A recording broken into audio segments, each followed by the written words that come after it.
Okay guys, magpa-propagate tayo nito. Itong halaman na to. Di ba ang ganda? So, magkakat tayo. Okay? Oh, isang kamay lang ang aking hawak ko ang video. So, cut tayo. Hinay natin to. Magkakat lang tayo.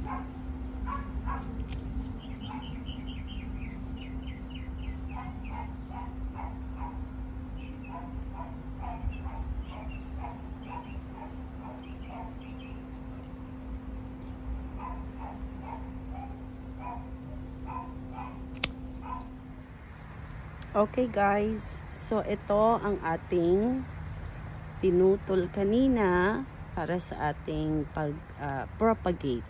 This is called Swedish ivy. Ang ganda niya, no? It's a common house plant, okay? Hindi siya succulent.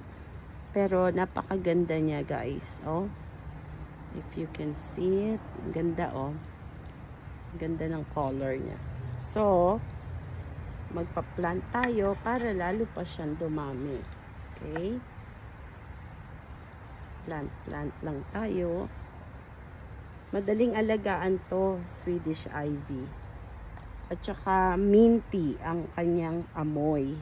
Minty. Kaya mabango siya. Okay?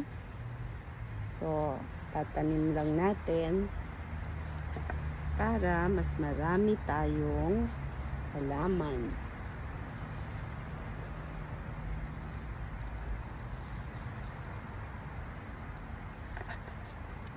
Ayan.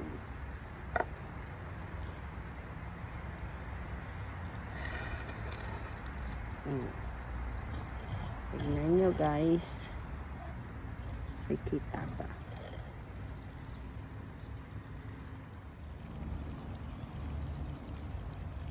Diba ang ganda niya guys?